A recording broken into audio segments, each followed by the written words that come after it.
மிகுந்த எழுச்சியோடும் நிகழ்ச்சியோடும் நடைபெறக்கூடிய இந்த அற்புதமான பெரியார் விஷன், பெரியார் ஓடிடி என்று சொல்லக்கூடிய இந்த அற்புதமான ஒரு நவீன மின்னணுவியல் சாதனையில் தகவல் தொடர்புத்துறை நாளும் வளர்ந்து கொண்டிருக்கக்கூடிய இந்த சூழ்நிலையில் எல்லோரும் அவர்களுடைய இல்லத்தில் இருந்த பல்வேறு செய்திகளை, தகவல்களுடைய பின்னணிகளை எல்லாம் அறியக்கூடிய ஒரு அற்புதமான ஏற்பாடாக நம்முடைய நண்பர்கள் செய்த இந்த ஏற்பாட்டிற்கு தங்களுடைய அரிய நேரத்தை, காலத்தை ஒதுக்கி வைத்து இங்கே நம்முடைய அன்பான அழைப்பை ஏற்று வருகை தந்து சிறப்பாக அலுவலகத்தையும் இந்த நிகழ்வையும் தொடங்கி வைத்துள்ள திராவிட முன்னேற்ற கழகத்தினுடைய துணை பொதுச் செயலாளரும் நம்முடைய பெருமைக்குரிய நம் குடும்பத்தில் ஒருவர் என்ற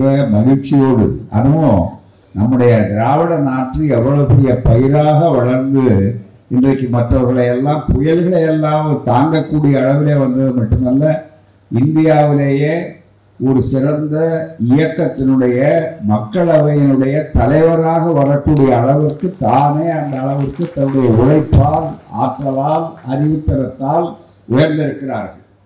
இவர் ஒரு சீரிய பகுத்தறிவாதி, தன்னலமற்ற சுயமரியாதை வீராக்கனை என்று சொல்லக்கூடிய அந்த வாய்ப்பு. ஏனென்றால் அந்த பாரம்பரியமே மானமிகு சுயமரியாதைக்காரன். கலைஞர் ஒரே வரியில நூற்றாண்டு விழா நாயகர், அவருக்கு எத்தனையோ பரிமாணங்கள் உண்டு. ஒரு வழியில் உங்களை விமர்சனம் செய்து கொள்ளுங்கள் என்று கேட்ட நேரத்தில் கவனீதி தட்டின மாதிரி பதில் சொல்லுவார். ஏன்னா குருகுலத்தில் இருந்த பயிற்சி. உடனே சொன்னார், மானமிகு சுயமரியாதைக்காரர், அவ்வளவுதான். அடுத்த ஒரு கேள்வி கேட்டாங்க, அதுக்கு வழக்கம் சொன்னார். அதுதான் அது எல்லா இடத்திலும் பொறுத்து வைத்துக் கொள்ளக்கூடிய விளக்கம். மாண்புமிகு நிரந்தரம் அல்ல, மானமிகு நிரந்தரமானது என்ன, அதுதான் மிக முக்கியமானது. ஆகவே மிகப்பெரிய அளவிற்கு அப்படிப்பட்ட வளர்ப்பில், தயாரிப்பில் ஆளாதவர். அந்த வகையில பார்த்தீங்கன்னா நம்முடைய கனிமொழி அவர்கள் குழந்தை பருவத்திலிருந்து அவர்கள் உண்டது சுயமரியாதை பால். அதுதான் நினைத்து பார்க்க பகுத்தறிவிப்பார். ஒரு பக்கம் கலைஞர், அவருடைய சிந்தனை இன்னும் மிக முக்கியமா, அவருக்கு ரொம்ப பூரிப்பு. கனிமொழி அவர்கள் பகுத்தறிவாளராக இருக்கும்போது அதை எல்லா வகையிலும் அவர் பூரிப்போட மகிழ்ச்சியோட குழந்தையா இருக்கும்போது சொல்லுவார்கள். அன்னை மணியம்மையார் அவர்கள், அவருடைய தாயார் அவர்கள் எல்லாம் வந்த நேரத்தில் அந்த படம் என்ன இருக்கு, குழந்தை பருவத்திலிருந்து. ஆகதான் அந்த அவருக்கு வேற கொள்கையே, அதாவது இந்த எதிர்கேள்வி எல்லாம் இப்போ இந்த இயக்கம் என்னென்ன எதிர்ப்புகளை சந்திக்கிறதோ அதெல்லாம் இப்போ சந்திக்கிறாருன்னா பழைய பாக்கியெல்லாம் அவர் வசூல் பண்ணிட்டு இருக்காருன்னு அர்த்தம். அதுதானே தவிர அதுதான் எங்களுடைய பாரம்பரியம். அப்படிப்பட்ட சூழ்நிலையில வந்திருக்கக்கூடிய அருமை நம்முடைய கவிஞர் கனிமொழி கருணாநிதி அவர்களே, எப்போதும் திடலுக்கு உரியவராக இருக்கக்கூடிய நம்முடைய இனமுரசு அவர்கள், அதுதான் மிக முக்கியம். சத்யராஜன் சொன்னா கருப்பு சட்டை தான் நினைப்பான். எதிர்ப்பை பற்றி அவர்கள் எதிர்நீச்சல் அடிக்கிறவர்கள், எல்லாம் எதிர்நீச்சல் அடிக்கிறவர்கள் தான். அதே மாதிரி மிகப்பெரிய அளவுக்கு நாம் எப்போதெல்லாம் நம்முடைய நிகழ்வுகள் ரொம்ப கலகலப்பா இருக்கணும்னு நினைக்கிறோமோ, எது எல்லாம் ஒரு திருப்பமா இருக்கணும்னு நினைக்கிறோமோ, அப்பெல்லாம் அவர் வருவார். அதுதான் மிக முக்கியம்.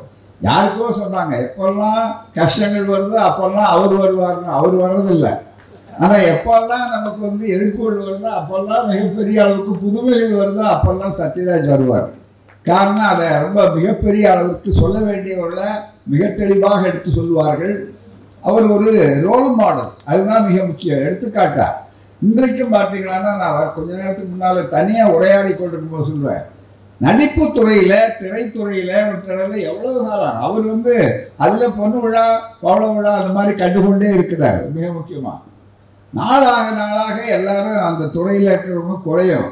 ஆனால் நாளாக நாளாக வயதாக அதிகமான டிமாண்ட் யாருக்கு இருக்குன்னா, அதிகமான வாய்ப்பு யாருக்கு இருக்குன்னா நம்முடைய இனமுரசு அவர்களுக்கு தான் இருக்கு. மிக முக்கியமா காரணம் அவருடைய வாழ்க்கை முறையும், அவருடைய கொள்கை பாதை தெளிவு, ஒளிவு மறைவு இல்லாது. அதுதான் மிக முக்கியம். அதே மாதிரி அப்படிப்பட்டவர்கள் தான் இந்த மேடையில் இருக்காங்க. ஐயா ஞான ராஜசேகரன் IAS அவர்கள், அதே மாதிரி ஓவியர் டிராஸ்கி மருது அவர்கள், அதே மாதிரி எண்ணற்ற இயக்குநர்கள் இங்கே நிறைய பேரை சொன்னார். நம்முடைய பிரின்ஸ் அவர்கள், கழகத்தினுடைய துணைத் தலைவர், பொருளாளர், பொதுச் செயலாளர், இப்படி எல்லாரும் ஒரு கூட்டு முயற்சி. ஒரு கூட்டு குடும்பம், ஒரு அறிவு குடும்பம், சுயமரியாதை குடும்பம் என்று சொல்லக்கூடிய அத்தனை தோழர்கள், இதற்கு மிகப்பெரிய அளவுக்கு ஆக்கமும் ஊக்கமும் தந்திருக்கக்கூடிய தோழர்கள் அத்தனை பேருக்கும் என்னுடைய அன்பான வணக்கம், நன்றி. பொதுவா இன்றைய ஒரு பெரிய மாறுதல் என்னன்னா, முன்னாலெல்லாம் நாங்கள் அந்த காலத்தில் இருந்த மாதிரி இந்த காலத்தில் இருந்த மாதிரி பெரியவர்கள் அதை கேளுங்கன்னு சொல்லுவாங்க. இப்போ அது அப்படியே மாறிச்சு. அதனால் தந்தை பெரியார் செய்த அமைதி புரட்சி மிகப்பெரிய அளவில் இன்றைக்கு அறிவு வளர்ந்து கொண்டிருக்கிறது. இந்த இயக்கம் சுயமரியாதை இயக்கத்துடைய 100 ஆண்டு, அந்த 100 ஆண்டு தொடங்குகிற இந்த காலகட்டத்தில் மிக முக்கியமாக 2 வரிகளில புரட்சி கவிஞர் அந்த சுயமரியாதை தத்துவத்தை சொன்னார். எடுத்து அறிவை விரிவு செய், அகண்டமாக்கு, விசால பார்வையால் விழுங்க உலகத்தை. உலக பார்வை, விசால பார்வையால் விழுங்க உலகத்தை. இந்த 3 வரி அவ்வளவுதான். சுயமரியாதை என்ற சொல்லுக்கு உலகத்தில் எந்த அகராதையை நீங்க தேடினாலும் இருக்க முடியாது என்றார் ஐயா அவர். நான் ஒரு பூரண பகுத்தறிவாதி. ஐயா தன்னை பற்றி சொல்லும்போது பூரண பகுத்தறிவாதி என்றார். அவருக்கு இங்க அழகா சொன்னாங்க, மிகப்பெரிய அளவிற்கு ஒரு விஞ்ஞான துறையில இவ்வளவு பெரிய மாற்றமா, இவ்வளவு பெரிய சிந்தனையா இந்த இன்றைக்கும் இனிவரும் உலகம் என்று இன்றைக்கு சொன்னார்கள்.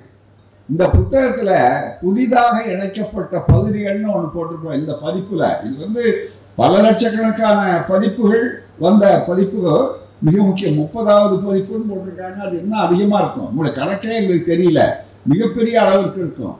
அதுல என்னென்ன மாற்றங்கள் அவர் சொன்னது வந்திருக்கிறதுன்னு சொல்லும்போது ஒரு சின்ன உதாரணம் இளைஞர்களுக்கு சொல்லுகிறேன்.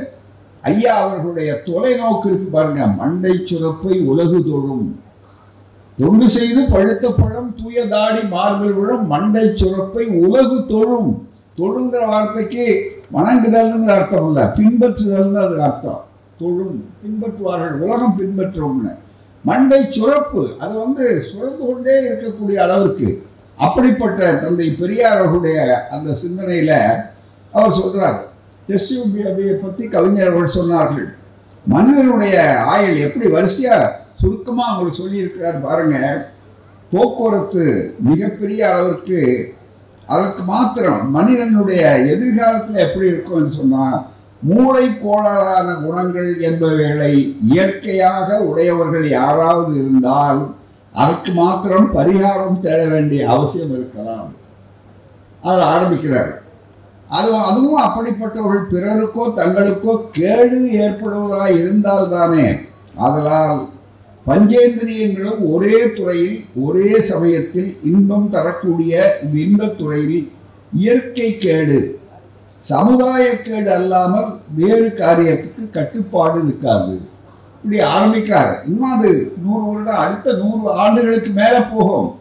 இப்படி வரிசையா சொல்லி கொண்டு ஒவ்வொருவருக்கும் போக்குவரத்து எங்கும் ஆகாய விமானமும் அதிகமானம் இருக்கும், கம்பியில்லா தந்தி சாதனம் ஒவ்வொரு சட்டை பையிலும் இருக்கும் என்று வரிசை உருவத்தை தந்தியில் அனுப்பும்படியான சாதனம் எங்கும் மலிந்து ஆளுக்கு உருவம் காட்டி பேசிக்கொள்ளத்தக்க சௌரியம் ஏற்படும் என்றால் சொல்லி மிக பெருசா சொல்லி கொண்டு வரும்போது மனிதனுடைய ஆயுள் 100 வருஷம் என்பது ரெட்டிப்பானாலும் ஆகலாம், இன்னும் மேலே போனாலும் போகலாம். பிள்ளை பேருக்கு ஆண் பெண் சேர்க்கை என்பது கூட நீக்கப்படலாம். நல்ல திரேகத்துடன் புதிய நுட்பமும் அழகும் திடகாத்திரமும் உள்ள பிரஜைகள் ஏற்படும்படியாக புலிகாளைகளை போல் தேர்ந்தெடுத்து மணி போன்ற புலி மக்கள் வளர்க்கப்பட்டு அவர்களது வீரியத்தை இன்ஜெக்ஷன் மூலம் பெண்கள் கருப்பைக்குள் செலுத்தி நல்ல குழந்தைகளை பிறக்க செய்யப்படும். அப்ப ஆண் பெண் சேர்க்கைக்கும் குழந்தை பெறுவதற்கும் சம்பந்தமில்லாமல் செய்யப்பட்டுவிடும். மக்கள் பிறப்பு கட்டுப்படுத்தப்பட்டு ஓரளவுக்கு கொண்டு வந்து விடக்கூடும். அனுபவ பொருள்களும் கன்சியூமர் வெகு தூரம் மாற்றமடைந்துவிடும். அதற்காக ஏற்படும் செலவும் அதை அனுபவிக்கும் முறையும் வெகு சுருக்கமாக மாற்றமடைந்துவிடும். ஒரு டன் உள்ள மோட்டார் கார் ஒரு அண்டர் வெயிட்டுக்கு வரலாம். பெட்ரோல் செலவு குறையலாம். பெட்ரோலுக்கு பதிலாக மின்சார சக்தியே உபயோகப்படுத்தப்படலாம். மின்சார கார் வந்துருச்சேப்பா, இன்னைக்கு தானே மின்சார கார் ரொம்ப புதுசுன்னு நம்ம நினைக்கிறோம். எப்போ சொல்லியிருக்காரு? 1938 நம்ம பல பேர் பிறக்காத காலத்துல. யார் சொன்னது? எவ்வளவு பெரிய PhD வாங்கினவரா இல்ல சயின்ஸ் லேபரட்டரிக்கு போனவரா? போகாதனால்தான் இதை சொல்லுகிறார். அதுதான் மிக முக்கியம். அவருக்கு ஒரு கிளார்க் ஆயிருப்பார், அவருக்கு ஒரு IAS ஆயிருப்பார், IAS அவ்வளவுதான் தவிர ஒரு அதிகாரி ஆயிருப்பார். ஆனா தன்னலமற்ற ஒரு ஒப்பற்ற சுய சிந்தனையாளர். தன்னை பற்றி சொல்லும்போது ஒப்பற்ற சுய சிந்தனையாளர். தனக்கு தானே அவர்கள் சிந்தனை அது வந்து விட்டு பெட்ரோல் அல்லது விசை சேகரிப்பிலேயே ஓட்டலாம். பெட்ரோல் மட்டும் இல்ல, விசை சேகரிப்பிலே ஓட்டலாம். ஐயா பேசிக்கொண்டே இருக்கும்போது நாங்கள் குறுக்க எழுதுவோம். மேடையில் உட்காந்து அவருடைய பேச்சுகள் குறிப்புகள் எழுதுவோம். ஒவ்வொரு நாளும் சில நேரங்களில் எழுதுகிற எங்களுக்கே ஒரு பெரிய வாய்ப்பு. அதை விட எங்களுக்கு பெரிய பட்டத்தில் கல்லூரிகளிலே பெறாத அறிவு, பல்கலைக்கழகங்களிலே பெற முடியாத அறிவை அந்த காலகட்டத்திலே அவங்க பெற்றிருக்கிறாங்க. அதுதான் எங்களுக்கு கிடைத்த தனி வாய்ப்பு, சிறப்பான வாய்ப்பு. அதில் ஒரு நாள் திடீர்னு சொன்னார், மனிதன் இனிமேல் தானே பறக்க ஆரம்பிச்சிருவாங்க. இதை விட தாண்டி இனிவர உலகத்தை பற்றி பேசிட்டு இருந்தான். அப்போ சொல்றாரு, தானே பறக்க ஆரம்பிச்சிருவாங்கன்னு எல்லாரும் அதிசயமா பார்க்குறாங்க. இதையே அவர் திடீர்னு இப்படி சொல்றாரு அப்படின்னு. ஆமா, சொல்லிட்டு நிறுத்தினார் ஐயா. பறக்க ஆரம்பிச்சிடணும் நீங்கள்லாம் யோசிக்கிறீங்க. அவனா என்ன கஷ்டம்? மிருகத்தை பார்த்தா, பறவையை பார்த்தா உடனே இதெல்லாம் பண்ணா. இப்போ ஒண்ணுமே இல்லையே, மனிதன் ஏன் பறக்கக்கூடாது? இப்போ பெரிய எந்திரத்தை ஐயா சொல்றார், அப்படியே அவர் கருத்தை. பெரிய எந்திரத்தை விமானமாக்கியிருக்கான், எந்திரத்தை உள்ள வச்சிருக்கான். அதனால விமானம் வருது, அதெல்லாம் நம்ம ஏறி உட்காந்து போறோம்.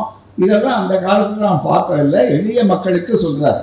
மிக முக்கியமா மனிதனுக்கு ரெண்டு பக்கத்துலயும் ரெக்க மாதிரி ஒரு எந்திரத்தை வச்சுட்டா தானே சாவி கொடுத்தா புருன்னு கிளம்புவார். அவர் சொல்ற வார்த்தை, பெரியாருடைய வார்த்தை.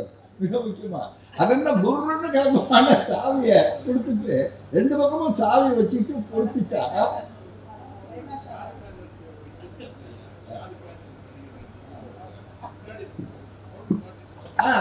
அதுதான் அது மாதிரி அவருடைய ஒரு படத்தினுடைய அனுபவத்தை சொல்றாரு. பின்னால ஒரு நடிகர் நடித்ததுல பின்னால அது மோட்டரை மாத்திக்கிட்டா உடனே சாவியை கொடுத்த உடனே மேலே கிளம்புது. அவ்வளவுதானே தவிர இந்த சிந்தனை அவருக்கு காரணம் என்னன்னா, இந்த வழக்கமான படிப்பு என்று சொன்னா ஒரு வட்டம், அதுதான். அந்த வட்டத்தை தாண்டி நம்மளால சிந்திக்க முடியாது. ஆனா அவர் தன்னுடைய அறிவுக்கு வட்டம் போட்டுக் கொண்டதே கிடையாது. அதுதான் ஒப்பற்ற சுய சிந்தனையாளர். அதுதான் மிக முக்கியமான ஒரு அடிப்படை இன்றைக்கு, மிக முக்கியமா. அது மட்டும் அல்ல, இவ்வளவு சொன்னவரே ஒரு அனுபவம் எங்களுக்கு ஒவ்வொரு முறையும் அனுபவம் இருக்கும். ஈரோட்டில் இருந்தவரே அவருடைய சின்ன சின்ன புத்தகங்கள் 10 புத்தகத்தை சேர்த்து ஒரு பைண்ட் பண்ணி ₹1 போட்டாங்க. அப்போ 10 காசு ஒரு புத்தகம். அது 10 புத்தகத்தை சேர்த்து 20 காசு 30 காசு இருக்கிற புத்தகத்தில் இருந்து ₹1 போட்டு பைண்ட் பண்ணி ஐயா கையில் கொடுத்தாங்க. மக்கள் மத்தியில் எளிமையாக போய் சேரணும் இந்த கருத்துக்கள் அப்படின்னா. அதில் இனி ஒரு உலகம் தான் ஒரு புத்தகம் பூராமே. ஐயா வாங்கினார். வாங்கி பார்த்த உடனே ஐயா இந்த மாதிரி போட்டிருக்கணும் அப்படின்னு புலவர் மாணிக்கம்னு பெரிய அளவுக்கு இருந்து ஐயா அவர் தான் அதுக்கு பொறுப்பு. குடியரசு அலுவலகத்தில் இருந்தார் பூரா. பிறகு புத்தக வெளியீட்டு விழாவில் அவன் பதிப்பு துறையில். உடனே அதுக்கு தலைப்பு அவர் வந்து புது தலைப்பு, ஏன்னா அவர் தமிழாசிரியர், நல்ல ஆய்வாளர். உடனே அவர் என்ன தலைப்பு போட்டாருன்னா, அந்த புத்தகங்கள் 10 புத்தகத்துக்கும் அறிவின் எல்லைன்னு ஒரு தலைப்பு போட்டு ஐயாட்ட கொடுத்தார். நாங்கள்லாம் பார்த்தோன்னே அறிவின் எல்லை ரொம்ப அற்புதமாக தலைப்பு கொடுத்துருக்காருன்னு நாங்கள் நினச்சோம். ஐயாட்ட கொடுத்த உடனே ஐயா என்ன கேட்டார், இந்த பார்த்த உடனே அதுதான் தந்தை பெரியார். உடனே என்ன சொன்னார், என்னப்பா யார் இந்த தலைப்பு போட்டதுன்னு கேட்டார். யார் இந்த தலைப்பு போட்டது? நான் இந்த தலைப்பில் பேசலையே, நான் யார் இந்த தலைப்பு போட்டது அப்படின்னாரு போராம. இல்லை இந்த புத்தகத்துக்கு நல்லா இருக்குங்கிறதுனால இன்னொரு உலகம்லாம் இருக்கியா, அதுதான். ஏன் அறிவுக்கு எல்லை கட்ட முடியுமான்னு கேட்டார். முதல் கேள்வி, அறிவுக்கு எங்கேயாவது எல்லை கட்ட முடியுமாயா அப்படின்னு கேட்டுட்டு, அதனால தான் நான் பொதுக்கூட்டத்தையே நானே சொல்றேன். கவனிச்சது இல்லையா நீங்கள்லாம்? இன்றைக்கு நீங்க பாராட்டுறீங்க. நான் ரொம்ப ரொம்ப தீவிரமான கருத்தை சொல்லி இதே மேடையை சொன்னார். கடைசி கூட்டத்தில் கூட சொன்னார், நான் தான் பெரிய அறிவாளி, நான் தான் பெரிய அளவுக்கு இதை சொல்லிட்டு அந்த காலத்திலேயே அதை யோசனை பண்ணேன்னு என்னை பாராட்டு சொல்றீங்க. நல்லா ஞாபகம் வச்சுங்க, குறிச்சு வச்சுங்க. இன்னும் 100 வருஷம் கழிச்சு 500 வருஷம் கழிச்சு வரக்கூடிய தலைமுறை ஒன்று சொல்லும், ராமசாமின்னு ஒரு பிற்போக்குவாதி இருந்தாருன்னு சொல்லக்கூடிய அளவிற்கு வரணும். காரணம் அன்னைக்கு அறிவு அவ்வளவு வளர்ந்துடும் என்று தன்னைத்தானே சொல்லக்கூடிய துணிச்சல் தந்தை பெரியாருக்கு மட்டும்தான் உண்டு. அப்படிப்பட்ட ஒரு அற்புதமான ஒரு சிந்தனையில உருவான போது அவருக்கு இந்த விஞ்ஞானத்தை பார்த்தோன்னே ரொம்ப அதிசயம். என்ன, நான் நிறைய நேரம் சொல்லக்கூடாது, இங்கே இந்த மாநாடு இந்த இடம் இருக்கு பாருங்க, இந்த உருவத்துக்கு முன்னாடி ஓல்டு டிரான்ஷன், இங்கே நிறைய மரங்கள் இருந்தது. 67 மாநாடு போட்டோம், சோசியலிச மாநாடு. அது ஐயாவே உட்காந்துக்குவார். உட்காந்து இதில் எல்லாத்தையும் வெட்டணும்னு சொல்லி ஆட்கள் எடுத்து இந்த மரமெல்லாம், இந்த பகுதி உள்பகுதி இப்போ இருக்கிற பகுதிகளெல்லாம் நிறைய மரம் இருந்தது. அங்கே அந்த மரத்தை எல்லாம் வெட்டி அந்த பந்தல் போடணும் மற்றும் ஏற்பாடு பண்ணணும்னு சொல்லக்கூடிய அளவுக்கு உள்பகுதியில் 2-3 பெரிய மரங்கள் இருந்தது. வெட்ட முடியல ஆட்கள் நிறைய அளவுக்கு. ஐயாவே காலையில் அங்கே வந்து அம்மா அவர்கள் சமைச்சு கொண்டு வருவாங்க, இங்கேயே சாப்பிடுவார் உட்காந்துக்கிட்டு. ஒரு சின்ன விடுதலை அலுவலகம் அப்போ கட்டி முடிக்கப்படலை. அது ஆகவே அங்கே உட்கார்ந்து கொண்டிருக்கக்கூடிய சூழ்நிலையில் அவர் இந்த ஆட்கள்லாம் வச்சு மண் எடுக்க சொன்னாங்க. ஒவ்வொரு நாளும் பார்த்தீங்கன்னா கணக்கெடுத்து ஐயாட்டு காட்டணும். ஐயா என்னப்பா இவ்வளோ பேர் வச்சாங்க, இவ்வளோ ரூபா இருக்குது, ஒரு வேலையும் நடக்கலையே அப்படின்னு இருந்தார். திடீர்னு நம்முடைய பொறியாளர்கள் வந்து உடனே என்ன சொன்னாங்க, ஐயா புல்டோசர்னு ஒன்று இருக்குது, அதுக்கு ஹைவேஸில் இருக்குது, அதை கொண்டாந்துட்டுனா அவங்க வந்து 500 ரூபா கட்டினா 500 ரூபாயான்னார். இல்லை கட்டினா 2 நாளில் முடிஞ்சிடும் அப்படின்னாங்க. ஒரு நாள்லேயே முடிச்சிடுவாங்க அநேகமான. அப்படியா, எனக்கு போய் விளங்கலையே, சரி செய்யுங்கன்னு சொன்னார். உடனே அந்த புல்டோசரை அப்போ தான் ஐயா பார்த்தார். முழுக்க வந்த உடனே வந்தது நேராக கொண்டு வந்து, அவருக்கு ரொம்ப ஆச்சரியம் என்னன்னா, ஒரு இடி இடித்து அந்த வேரோட மரத்தை வந்து அப்படியே சாய்க்கிறத பார்த்துட்டு உடனே எவ்வளவு பெரிய வேலைகள் அதை குறித்து வச்சுக்கிட்டு அடுத்த நாள் அறிக்கை எழுதினார். 500-600 பேர் வேலை செய்ய வேண்டிய நேரத்தை மிச்சப்படுத்தி ஒரே நேரத்தில் இவ்வளவு சீக்கிரம் செய்கிறார்களே, அறிவினுடைய எல்லை எவ்வளவு வாய்ப்பு இருக்கு என்று சொன்னார். அதே மாதிரி மேட்டூரில் அலுமினியம் ஃபேக்டரியை கொண்டு வந்து காட்டினாங்க. தந்தை பெரியார் அவர்கள் பார்த்தார். அதில் ஒரு அலுமினிய கட்டியை லேசாக கொஞ்சம் வாங்கிட்டு ஒவ்வொரு கூட்டத்துக்கும் போகும்போது பாருங்க, வெளியில் சாதாரண மண்ணாக கொட்டுறாங்க, அது பின்னால் அலுமினியமாக ஒவ்வொரு கட்டத்தையும் தாண்டி கீழே வந்துவிடுது. மனிதனுடைய 6வது அறிவு இருக்கு. இவன் ஒரு முறை கல்லை வச்சுக்கிட்டு இழுத்துக்கிட்டு இன்னும் தேர் இழுக்கிறேன்னு ஒரு அறிவு எந்த காலத்தில் நம்ம உருப்படுறது? இதுதானே எனக்கு கவலையாக இருக்குது. எனக்கு என்ன தனிப்பட்ட முறையில் எந்த சாமி மேலே கோவம், எந்த கடவுள் மேலே கோவம், இப்போ அறிவை நாசப்படுத்திக்கிட்டாங்க, அறிவை வளர்ச்சி அடைய செய்யலையே அப்படின்னு சொன்னார். வெள்ளைக்காரன் கண்டுபிடிச்சா, அவன் கண்டுபிடிச்சா, இவன் கண்டுபிடிச்சாங்கிறிய, அவளுக்கு 6 அறிவு, நமக்கு 6 அறிவு தானே, ஏன் அந்த 6வது அறிவை பயன்படுத்திட்டானேன்னார். இப்போ நமக்கு எல்லா துறையிலும் வந்திருக்கிறது. ஆனால் இன்றைய ஓடிடிக்கு என்ன சிறப்பு என்று சொன்னால், நண்பர்கள், இந்த முயற்சிக்கு டெக்னாலஜின்னு சொல்லக்கூடிய தொழில்நுட்பம் இன்றைக்கு உயர்ந்த அளவுக்கு வளர்ந்தது. இன்றைக்கு அதை அனுபவித்துக் கொள்ளாதவர்களே கிடையாது. கையில் செல்போன் இல்லாதவர்கள்லாம் யாராவது உண்டா? செல்போன் அந்த 33 கோடி தேவர்களில் யாருக்காவது ஒரு பயலுக்காவது செல்போனுங்கிறது என்னன்னு தெரியுமா? இன்னைக்கு 47,000 விஷயங்கள் யாராவது கண்டுபிடிச்சது அது பூராம அவன் கண்டுபிடிச்சு கொடுத்தோன்னா அதில் நம்மால் என்ன பண்ணுறான்? கருங்காலி மரம் ஊடகத்தில் விளம்பரம் பார்க்குறோம். இது கருங்காலியில் ருத்ராட்ச கோட்டை. இன்னும் கருங்காலி ஏற்கனவே கருங்காலிகளாக கிடைக்கிறீங்களே, இதில் வந்து கருங்காலி மரத்தில் ருத்ராட்ச கோட்டை இதுக்கு விளம்பரம். இதுக்கு பார்த்தீங்கன்னா விடாம அதுக்கு ரொம்ப சாமர்த்தியமாக 2 பாட்டு பாடி எம்ஜிஆர் பாட்டுகள் சேர்த்து போட்டு அதில் வந்துன்னா அது டெக்னாலஜி. இப்போ என்ன பெரிய ஆபத்துன்னு சொன்னார் நண்பர்களே, டெக்னாலஜியுடைய சிறப்பை எல்லாரும் ஒத்துக்கிட்டாங்க. ஆனால் எல்லாம் முடிச்சு நம்ம இவ்வளோ தொலைக்காட்சி நண்பர்கள் இருக்காங்க, எல்லாம் பார்த்தீங்கன்னா ஆயுத பூஜை இன்னைக்கு பார்த்தீங்கன்னா அதுக்கு ஒரு 3 பட்டை போட்டு இன்னையா சரஸ்வதியை கண்டுபிடிச்சாங்க. இந்த அம்மா கண்டுபிடிச்சிருந்தா அவங்கள நாங்களே பாராட்டுறதுக்கு தயாராக இருக்கோம். பூராமே மிக முக்கியமாக நம்மால் அது போட்டான். நல்ல வாய்ப்பாக இப்போ கம்ப்யூட்டர் மட்டும் விபூதி பூசுறது இல்லை, போட்டால் வேலை செய்கிறது இல்லைன்ற அளவுக்கு. அதுக்கு மேலே குங்குமம் வைக்கிறான். குங்குமம் பாருங்க, என்ன அவன் புரட்சி பண்ணா இவனுக்கு குறைஞ்சபட்சம் அறிவு எவ்வளவு வறட்சியா இருக்கு பாருங்க, மிக முக்கியமா. எனவே இன்னமும் பெரியார் தேவைப்படுகிறார். கலைஞர் ஒரு முறை சொன்னார், பெரியார் எப்போதும் தேவைப்படுவார். அதுதான் மிக முக்கியம். பெரியாருடைய தேவை. பெரியார்னா ஒரு தனி மனிதர் அல்ல, பெரியார்னா பகுத்தறிவு, பெரியார்னா சுயமரியாதை. அப்படிப்பட்ட ஒரு பெரிய வாய்ப்பு. அதனால எண்ணி பாருங்க, இன்றைக்கு அழகா நம்முடைய கனிமொழி அவர்கள் சொன்னார்கள், ஐயா நம்ம டைரக்டர் ஞானசேகரன் சொன்னார்கள், சத்யராஜ் சொன்னார். மகளிர் அவருக்கு என்ன ஒரு மனிதாபிமானி. நீங்க ஐயாவை பற்றி இன்னும் புரிந்து கொள்ள வேண்டிய விஷயம் நிறைய இருக்கு நமக்கு. அவர் ஒரு தலை சிறந்த மனித நேயர். அவருடைய எந்த கொள்கை, சுயமரியாதை இயக்கம், பகுத்தறிவு, அவருடைய கடும் போராட்டங்கள் எல்லாவற்றையும் ஒரு அடித்தளத்துல ஒரே ஒரு வார்த்தையில நீங்க கொண்டு வரணும். அதை சொல்ல வேண்டும் என்றால் மனித நேயம். மனிதன் தானாகவும் பிறக்கவில்லை, தனக்காகவும் பிறக்கவில்லை, சமுதாயத்திற்காக. மனித அறிவு கேட்டார். பெண்ணடிமைத்தனத்துக்கு அவர் சொன்ன ஒரே ஒரு கேள்வி இருக்க, அந்த கேள்விக்கு இதுவரையில சிந்திச்சா தெரியும். எல்லாரும் அவர்கள் வீட்டுல நமக்கு தாய் இருக்காங்க, நமக்கு துணைவியார் இருக்காங்க, நமக்கு பிள்ளைகள் இருக்காங்க, மகள் இருக்காங்க. எல்லா பெண்கள் இல்லாத வீடு உண்டா? பெண்கள் தானே சரி பகுதி. 140 கோடி இருந்தால் 70 கோடி அவர்கள் அல்லவா? அவர்கள் ஓட்டளிக்கிறது பேசுறது அல்லவா? ஆனால் அந்த பெண்களை ஐயா கேட்டார், நாசப்படுத்திட்டீங்களே, அந்த பெண்களை செயலற்றவர்களாக்கி விட்டீர்களே. பெரியாருக்கு இருந்த கவலை, பெரியாருக்கு மனித சமுதாயத்தின் மீது இருந்த அக்கறை, கவலை, அந்த பெண்களை ஒன்றுமில்லாதவர்களாக ஆக்கி விட்டீர்களே.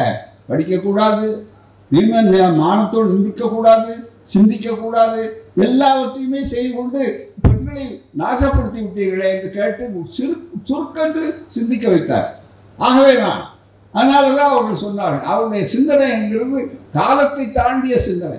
சொன்னார்கள், ஏன் 2 பேரும் அந்த திருமணத்தை பற்றி சொல்லும் போது அன்றைக்கு எதிர்த்தார்கள், எல்லாரும் புரியாம தேர்தலுக்கு பயன்படுத்தினார்கள். பெரியாருடைய தீர்மானத்தை எல்லாம் சேலம் தீர்மானம் எல்லாம் சொன்னார்கள். இன்றைக்கு உச்ச நீதிமன்றத்தில் பெரியார் சொன்னதெல்லாம் உச்ச நீதிமன்றத்தில் வழக்கு. திருமணம் என்பதற்க பெரியாருடைய அணுகுமுறை என்னன்னா, முதல்ல பார்ப்பன வைத்து திருமணமா, சடங்கு அவர் இல்லைன்னா பரவாயில்ல, சடங்குகள் வச்சுக்கிட்டா கூட எனக்கு போதும். அவர் நோயாளியினுடைய நாடியை பார்ப்பார். நாடியை பார்த்துட்டு மருந்து ரொம்ப சக்தி வாய்ந்த மருந்துனாலும் எவ்வளவு அளவு கொடுக்கணுமோ அந்த அளவு முதல்ல கொடுப்பார். அதுக்கு அடுத்த கட்டத்துக்கு போவார், சுயமரியாதை திருமணம். அடுத்தது சுயமரியாதை திருமணத்தை உண்டாக்குறது தந்தை பெரியார் எந்த அளவுக்கு அவருடைய அறிவு சிந்தனை போயிட்டு சொன்னால், திருமணம் என்பதே கிரிமினல் குற்றமாகணும்னார். இன்னும் அது அந்த அளவு கேட்கும் போதே பல பேருக்கு இன்னமும் உணர முடியாத இருக்கும். மிக முக்கியமாக அது மட்டும் இல்லை, அப்போ உடனே சொன்னார். அது ஐயாட்ட நாங்கள் கேட்டோம். ஐயா இந்த மாதிரி சொன்ன உடனே பல பேர் ரொம்ப யோசிக்கிறாங்க. ஐயா ஆமாம், நம்ம ஆட்களுக்கே கூட கொஞ்சம் இன்னும் அதை ஜீரணிச்சிருக்க மாட்டாங்க. அதான் இன்னைக்கு நான் சொல்லும்போது அது இருக்கலாம்.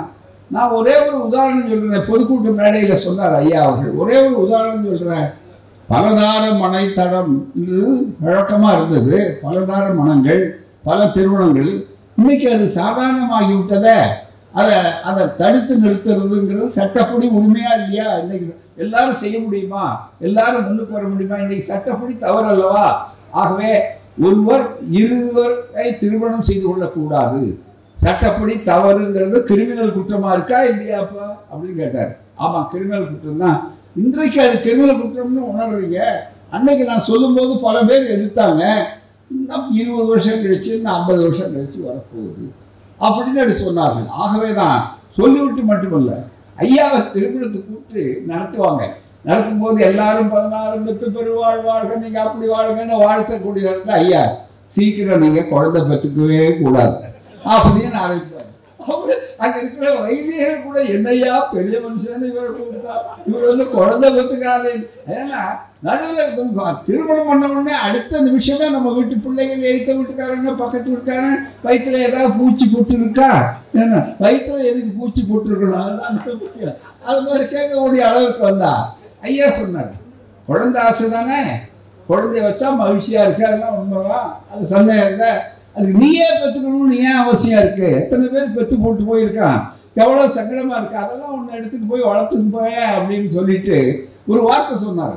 அது இன்னும் வசதி உனக்கு என்னன்னு கேட்டா, ஐயா பெரியார் சொல்றாரு பாருங்க, இன்னும் ரொம்ப வசதி, நேரடியா மக்களை பார்த்து பேசுறாரு. இன்னும் உங்களுக்கு வசதி அது. ஏன்னா என்ஜாய்மெண்ட் விதவுட் ரெஸ்பான்சிபிலிட்டின்னு, அதான் அது சொல்ற இங்கிலீஷ் வார்த்தைய. அதாவது உங்களுக்கு நீங்க குழந்தை இன்பம் வரும், இன்னும் குழந்தைய ஏன் எடுத்து இன்பம் கூடக்கூடாதுன்னு சொல்றீங்க? தனி மனிதனுடைய சொத்துரிமையை காப்பாற்றுறதுக்காகத்தான் தன் ரத்தமாக இருக்க வேண்டும், தன் குழந்தையாக இருக்க வேண்டும் என்ற கருத்து அப்போதுதான் வந்ததுன்னு சொன்னார். எவ்வளவு ஆழமான கருத்து, நன்றாக நீங்கள் சிந்திக்கலாம். அப்பதான் இந்த கருத்து வந்தது என்று சொல்லக்கூடிய அளவிற்கு அதே நேரத்தில் நான் சொன்ன உடனே ரொம்ப பேருக்கு எதுக்கு இன்னொரு குழந்தைய பிடிங்க நாம் எடுத்து வளர்க்குறதுன்னு கேட்குறான். ஏன் நாயை எடுத்து கொஞ்சம் நல்ல ஐயா கேட்டார், பூனையை எடுத்து கொஞ்சம் நல்ல பெற்று அனிமல்னு சொல்கிறாங்கல்ல, பூனையை நாய் கொண்டும்போது குழந்தைய எடுத்து ஏன்டா செய்ய முடியாத குழந்தை பல இடங்கள்ல அவதி பண்ணிட்டு இருக்கிறாங்க, ஏன் இதை செய்யக்கூடாதுன்னு கேட்டார். கூறாம முழு பகுத்தறிவாது. அந்த காலம் நாம அவரோட ஓட முடியலன்னு வேண்டுமானால் சொல்லலாமே தவிர அந்த வேகத்துக்கு ஈடு கொடுக்க முடியலன்னு சொல்லாமே தவிர அப்படிப்பட்ட சிந்தனையாளர்.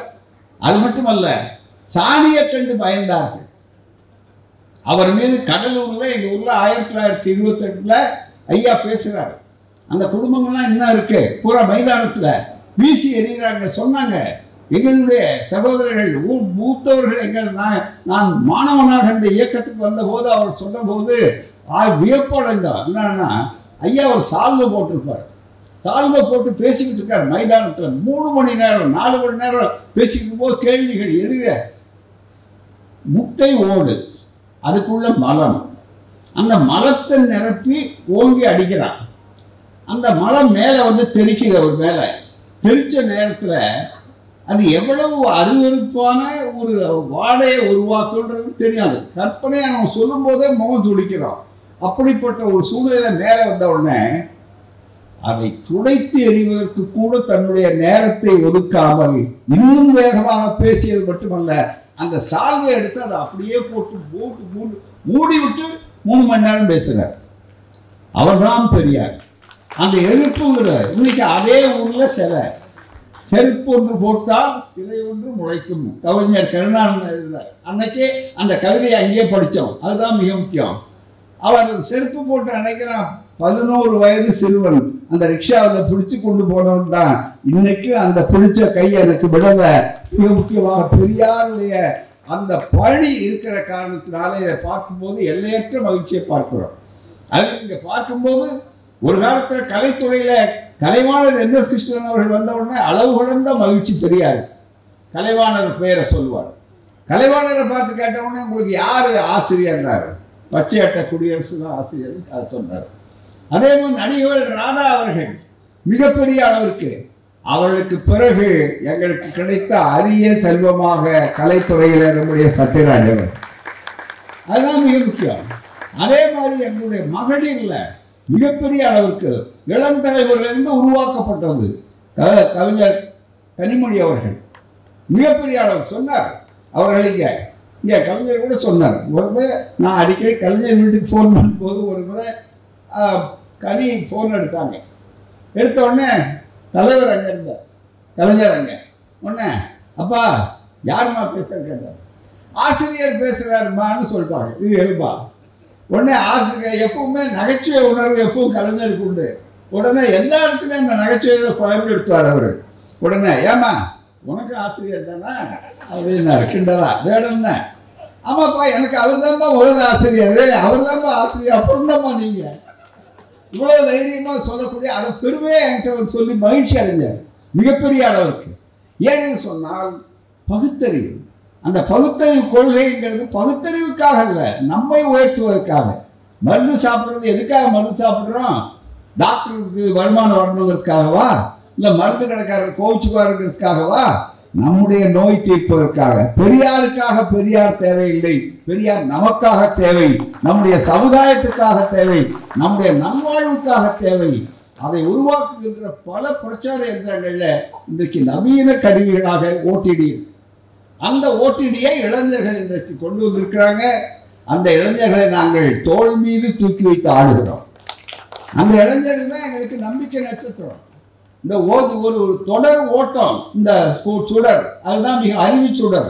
இந்த அறிவு சுடர் இங்கே மட்டும் இல்லை, எப்படி ஒலிம்பிக் பந்தயத்தை தொடர்ந்து ஓடிக்கொண்டே பல நாடுகளில் ஓடிக்கொண்டே ஓடுகிறார்களோ அது மாதிரி இந்த ஓடிக்கொண்டு வருகிற நேரத்தில் எங்கள் தலைமுறை முடியக்கூடிய தலைமுறை இதுல இளைஞரணி இப்போ கூட இளைஞரணியில திமுக இளைஞரணிக்கு நேற்று 45 ஆண்டுகள் என்று சொல்லும் போது முன்னால் இருந்த விட இன்னும் தீவிரமான ஒரு இளைஞர் உதயநிதி இன்னும் அதிகமான அளவுக்கு கொள்கையோடு இருக்கக்கூடிய அளவு பாசனையை சொல்றார். அதுதான் இந்த இயக்கத்துடைய வெற்றி. இன்னொரு பக்கத்துல பாத்தீங்கன்னா கனிமொழி, இந்த பக்கத்துல நாடாளுமன்றத்துல எழுந்து நின்ற ஒரு உருவத்தை பார்த்தாலே மற்றவர்கள் அஞ்சுகிறார்கள். மிகப்பெரியது. அவதாரம்னு சொல்லி கொண்டிருக்கிறவர்கள் செய்வார்கள். அவதாரங்களே சுயமரியாதைக்காரர்களை பார்த்து பயப்படக்கூடிய அவதாரங்கள் தான், அதனோட சந்தேகங்கள் இல்லை. அவதாரம் மற்றவர்களுக்கு சுயமரியாதைக்காரர்களுக்கு சாதாரணமான ஒரு நிலை. ஆகவே அப்படியெல்லாம் இந்த இயக்கம் 1000 காலத்து பயிராக இருக்கிறது. ஒரு காலத்துல பெரியாருக்கு பிறகு இது இருக்குமான்னு கேட்டார்கள். என்னையா 4 இடத்துல 4 வயசானவங்க இருக்காங்க, பெரியாரோட முடிஞ்சு போகும்னு நினைச்சாங்க. ஆனா இன்றைக்கு இருக்கும் என்பது மட்டுமல்ல, உலகளாவிய இயக்கமாக இருக்கும்.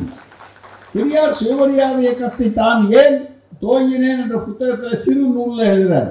இன்றைக்கு இது ஒரு குறிப்பிட்ட சாராரை இங்க சொல்றார், பார்ப்பவர்களை எதிர்த்த இயக்கமாக இங்கு இருக்கலாம். ஆனால் இது நாளைக்கு உலகளாவிய இயக்கம். இது அமைப்பு முறை தத்துவ ரீதியாக இங்கே என்ன தேவைப்படுகிறதோ அங்கே செய்கிறோம். அது மாதிரி அமெரிக்காவில் என்ன பிரச்சனையோ அங்கே இருக்கும். அதே மாதிரி இன்னொரு நாட்டில் சுயமரியாதை, மனிதனுக்கு சுயமரியாதை என்பது மிக முக்கியம் என்று சொல்லக்கூடிய அளவிற்கு அந்த வாய்ப்புகளை உருவாக்கினார்கள். எனவே மூட நம்பிக்கை எங்க பார்த்தாலும் இருக்கு. என்ன கொடுமை நினைத்து பார்த்தா, மிகப்பெரிய அளவிற்கு சொந்த குழந்தை, மிக பெண் குழந்தை பிறந்து வந்திருக்கா அறிவாள வெட்டினேன்னு முந்தா நாள் ஒரு செய்தி வருது. கேட்கும் போதே நமக்கு நாம நாகரிக ஒரு இந்த இயக்கம் 100 ஆண்டுகளாக பாடுபடுகிற ஒரு இயக்கம். இந்த இயக்கம் இருக்கிற நாட்டிலேயே இருக்குன்னா வடநாட்டில் என்ன இருக்கும் அதெல்லாம் நீங்கள் நினைத்து பார்க்க வேண்டும். திடீர்னு சாமியார் வர்றார், 123 சாகலாம். சாகரத்துக்கு என்ன தைரியம் இருந்தா தமிழ்நாட்டில் சொல்ல முடியுமா? அங்கே சொல்றா. ஏன் செத்து போனாங்கன்னா விதி. என்னையா அர்த்தம்? இவரையும் ஜெயிலில் போடுறவன பூரா கேட்டு உனக்கு விதி இல்லை உள்ள போ அப்படின்னா ஒத்துப்பானா? ஆகவேதான் இன்னமும் இந்த இயக்கம் தேவை, இன்னமும் பிரச்சாரம் தேவை. பிரச்சாரம் பிரச்சாரம் பிரச்சாரம் தேவை. அதற்கு இந்த அறிவியல் கருவிகள் இன்றைக்கு துணை நிற்கக்கூடிய வாய்ப்புகள் வேண்டும். இருக்கிற வேண்டுகோள் கூடுமான வரையில் என்னன்னா, அருள் கூர்ந்து ஊடகங்கள், அருள் கூர்ந்து நீங்கள் ஒத்துழையுங்கள். இந்த சமுதாயத்தை மேலும் மேலும் மூடநம்பிக்கை ஆக்காதீர்கள். இல்ல சயின்டிபிக் கருவிகள், இதுல நுண்ணறு கருவிகள் நமக்கு வந்தாச்சு. இதுல அன்சயின்டிபிக் ஐடியாஸ், இதுல மூடநம்பிக்கைகளை நம்ம வேகமா பரப்புறது. முன்னால ஒரே ஒரு ஊர்ல அந்த ஊர்ல மூடநம்பிக்கை பரவணும், அந்த ஊரோட சரி. இப்ப லைவ் பிராட்காஸ்ட் சொல்லி அதை ஊர் பூரா பரப்புனா ஒரே நேரத்தில் மூடநம்பிக்கை பெரிய அளவுக்கு நோயை விட, தொற்று நோயை விட அதிகம் வருது. ஆகவேதான் அதுக்கு மாற்று என்னன்னா, அதுக்கு மாற்று தான் இந்த ஓடிடி போன்ற ஒரு அற்புதமான இந்த செயல். இதை செய்வதற்காக முன்வந்து உழைக்கின்ற தோழர்கள் அத்தனை பேருக்கும், நேரடியாகவும் மறைமுகமாக இருக்கக்கூடிய அத்தனை பேருக்கும் எங்களுடைய அன்பான நன்றி, வணக்கம். ஒவ்வொருவரும் நீங்கள் இளைய தலைமுறைக்கு இதை காட்டணும். ஏன்னா இன்றைக்கு பொழுதுபோக்கு மற்றது மகளிர் பார்க்கறது எல்லாமே தொலைக்காட்சி தான். அதில் இந்த ஓடிடி போன்ற இந்த அமைப்புகளை நிறைய ஆதரித்து இதை சிறப்பாக செய்ய வேண்டும். இதன் துவக்கத்தை ஒரு நல்ல பகுத்தறிவு திருவிழாவாக, அறிவியல் மேம்பாடாக இருக்கிறது. அரசியல் சட்டத்தில் எல்லாரும் பிரமாணம் எடுத்துக்கிறாங்க. அதில் 51A என்பது இருக்கிறது. It shall be the duty of every citizen of India to develop scientific temper. அறிவியல் மனப்பான்பு வர வேண்டும் அப்படின்னு சொல்லக்கூடிய அளவிற்கு மிகப்பெரிய அளவுக்கு ஹியூமனிசம், அதே போல மிகப்பெரிய அளவிற்கு மூடநம்பிக்கை, ஸ்பிரிட் ஆஃப் என்கொயரி, இது அத்தனையும் இருக்கணும்ன்றது ஒவ்வொரு அடிப்படை கடமை. இந்திய அரசியல் சட்டம் எல்லாரும் பிரமாணம் எடுத்திருக்காங்க. ஆனா அதை செய்யற ஒரே ஒரு இயக்கம் திராவிடர் இயக்கம் தான், பகுத்தறிவு இயக்கம் தான். அந்த செய்கிற பணிதான் இந்த இடம். எனவே தான் அரசியல் சட்டத்தினுடைய 51A கடமையை செய்வதற்காக உருவாக்கப்பட்டது இந்த OTT, Periyar OTT, Periyar vision என்பதையும் வலியுறுத்தி எல்லோருக்கும் என்னுடைய நன்றியை வணக்கத்தை தெரிவித்து, வந்திருந்தவர்கள் நேரத்தை ஒதுக்கி தருவதற்கு இதே போல நீங்கள் ஒவ்வொருவரையும் சந்தாதாரர்களாக்குங்கள். ஒவ்வொரு வீட்டிலும் இது நுழைய வேண்டும். ஏனென்றால் வீட்டுக்குள்ளே நுழைந்தால் அது இந்த வீட்டையும் நாட்டையும் அறிவுபூர்வமாக சுத்தமாக்க வேண்டும். இம்யூனிட்டிங்கிற ஒரு வார்த்தை இருக்கு. என்னன்னா நோய் எதிர்ப்பு ஆற்றல். அது பிசிக்கல் இம்யூனிட்டின்னு உடலுக்கு மட்டும் இருக்காது. ஆனா இன்டலெக்சுவல் இம்யூனிட்டி என்று சொல்லக்கூடிய அளவிற்கு மனதில் மிகப்பெரிய எதிர்பார்த்தல் வரணும்னா ஓடிடி தான் அதுக்கு சரியான வாய்ப்பு. பெரியார் விஷனை ஆதரியுங்கள் என்று கேட்டு வாய்ப்பளித்த உங்களுக்கு நன்றி கூறி, சிறப்பாக ஏற்பாடு செய்த தோழர்கள் உள்பட, அதிலும் குறிப்பாக பிரின்ஸ் போன்றவர்கள், நம்முடைய மதிசீலன் போன்றவர்கள், அவருக்கு துணையாக இருக்கிறவர்கள், புதிதாக வரக்கூடிய நம்முடைய இயக்குனர் போன்றவர்கள் அத்தனை பேருக்கு என்னுடைய அன்பான நன்றியை தெரிவித்து, இது சிறுகே தொடங்கி இருக்கிறோம். தந்தை பெரியார் அவர்களை நான் ஒரே ஒரு செய்தியை நினைக்கும் போது எனக்கு வியப்பா இருக்கு. என்னன்னா, முதல்ல எங்களுக்கு என்ன வியப்புன்னா, எங்களுக்கு ஒரு ஆசை, ஐயாவிட்ட வந்து கேட்டோம். ஒரு சௌகரி சொல்லிடுறேன், ஒரே ஒரு நினைவுக்கு வந்ததை சொல்றேன். என்னன்னா, ஐயா உங்க பேச்சுல சுயமரியாதை திருமணத்துக்கு அண்ணா காலத்துல சட்ட வடிவம் வந்தாச்சு, இதுல ரொம்ப மகிழ்ச்சி. இதுக்கு வாழ்த்துன்னு ஒண்ணு அந்த திருமணத்துல நீங்க போகாத இடத்துல ஒண்ணு போடலாம். அதுக்கு இந்த கிராமபோன் தட்டுல உங்க பேச்சை பதிவு பண்ணிட்டீங்கன்னா நீங்க பேசுறது ரொம்ப வசதியா இருக்கு. அப்பெல்லாம் இந்த மாதிரி பெரிய வாய்ப்புகள் இல்லை, கிராமபோன் தான் இருந்தது மிக முக்கியமா என்று சொன்னோடனே அது செய்ய முடியுமான்னு கேட்டாரு. இல்லையா, செய்யறதுக்கு ஏற்பாடு பண்ணிட்டு இருக்கோம் நாங்க. அப்படியா, என்ன ஏற்பாடு பண்ணீங்க? தங்கையான்னு இருந்தார், இஸ்மாஸ்டர்ஸ் வாய்ஸ்ன்னு சொல்லக்கூடிய அந்த வாய்ப்பு இருக்கு பாருங்க. ஒரு நாய்க்குட்டி போட்டிருக்கோம், அதை போட்டுப்பாங்க, படம் போட்டுப்பாங்க. அந்த கம்பெனி சரஸ்வதி ஸ்டோர்ஸ்ன்னு ஏவிஎம் அவர்கள் அந்த இகிம்பாதம் புத்தக சாலைக்கு பக்கத்தில் இருக்கும் அந்த இடம், பழைய தோழர்களுக்கு தெரியும். அதுல மாடி வந்து ஒரு 25-30 மாடிங்க, லிஃப்டெல்லாம் கிடையாது பூராம. அந்த மாடி நான் மிக முக்கியமா அதை போய் பார்த்துட்டு எங்களுக்கு என்ன கஷ்டம்னா, ஐயாவை எப்படி அது மேலே கொண்டு போறது அப்படின்னா, அந்த எந்திரத்தை கொண்டு வர முடியாது. கீழே ஐயாட்ட வந்து சொன்னோம், அவ்வளவுதானே பார்த்துக்குவோம் அப்படின்னாரு. ரொம்ப வேடிக்கை அப்படின்னு. இல்லையா, ரொம்ப கஷ்டமா இருக்கும், ஆனா அதுதான் கொஞ்சம் நிறுத்தி போடலாம். அவரே வந்து ரொம்ப பெரிய அளவுக்கு ஸ்கிரிப்ட் என்ன பண்ணோம், ஐயா பேச்சை வச்சு பூரா. ஐயாவுக்கு அந்த ஸ்கிரிப்ட் எல்லாம் பார்த்து படிக்கிற பழக்கமெல்லாம் இயல்பா கிடையவே கிடையாது. அதனால அதை 2-3 தடவை கொடுத்தோம். என்னப்பா இது படிக்கிறது தான், இது வந்து ரொம்ப கஷ்டமா இருக்குது. இல்லையா, உங்களுக்கு சொல்ற முடிஞ்ச அளவு சொல்லுங்க அப்படின்னு எடுத்து சொன்ன உடனே அழைச்சி போனோம். உள்ளபடியே எனக்கு இன்றைக்கு எவ்வளவு மகிழ்ச்சியா இருக்குன்னு சொன்னா, இன்றைக்கு இந்த வளர்ச்சியை பார்க்கும்போது ஐயாவை 2 படி 3 படி அம்மாவை நானும் முதியா கொஞ்சம் தோழர்கள் பிடிச்சி ஒரு 25 படி இருக்கும் அந்த பக்கத்துல. சைடு ரொம்ப குறுகலான பாதை. அந்த இடம் தெரிஞ்சவங்களுக்கு தெரியும், ஓவியர் அவர்கள் அது சாட்சி கூறாம. மிகப்பெரிய அளவுக்கு சரஸ்வதி ஸ்டோர்ஸ் அது பக்கத்துலயே அந்த கட்டடம் இருக்கும். மேல மாடி ஐயாவை மேல கொண்டு வந்தோம். ஐயா மூச்சு வாங்க, எங்களுக்கே ரொம்ப கஷ்டம். கொஞ்ச நேரம் உட்கார்ந்துருக்கையான்னாரு. உட்கார்ந்து அப்புறம் படிக்க ஆரம்பிச்சார். அந்த கிராமபோன் பிளேட், அதான் என்ன அது அப்படின்னாரு. ஐயா கிராமபோன் ரெக்கார்டு அந்த காலத்து மொழியில பிளேட்டா அப்படி, அந்த காலத்துல பிளேட்ல பாடுவாங்கன்னு சொல்லுவார் கூறாம. அந்த கிராமபோன் பெரிய அளவுக்கு. அதுல முதலாக தந்தை பெரியார் அவருடைய உரையை பெரியார் அவர்களே நிகழ்த்தி கிராமபோன் தட்டில் பதிவு செய்தது இந்த இயக்கம். அதுதாங்க முதல்ல ஆரம்பம் இந்த மாதிரியான விஷயங்களுக்கு. அப்படிப்பட்ட ஒரு பெரிய நிகழ்ச்சி இங்க நடந்தது. அதுல சிதம்பரம் ஜெயராமன், இந்த சீர்காழி கோவிந்தராஜன், இன்னும் மற்றவர்களெல்லாம் வந்து இந்த பாடல்கள் எல்லாம் வச்சு இதே மேடையிலேயே பழைய ராதாமன்றத்துல இதே இடத்துல அது நடத்தினோம். ஐயாவுக்கு பிறகு அந்த சம்பவங்கள் நடந்தது. மிக முக்கியமாக ஐயா அவர்கள் பதிவு பண்ணிட்டாங்க.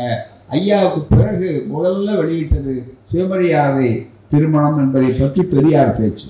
இன்றைக்கு அது வளர்ந்து இன்றைக்கு ஓடிடி வரையில வந்திருக்கிறது என்றால் வியப்பாக இருக்கிறது. காரணம் ஒரு கூட்டு முயற்சி. அத்துணை பேருக்கும் தலைதாழ்ந்த நன்றியை தெரிவித்து விடைபெறுகிறேன். வணக்கம், நன்றி. உங்கள் வீட்டுக்குள்ளே பெரியார் விஷன் எப்போதும் இருக்க வேண்டும். பெரியார் விஷனை ஆதரியுங்கள், மற்றவர்களுக்கும் சந்தா செலுத்துங்கள்.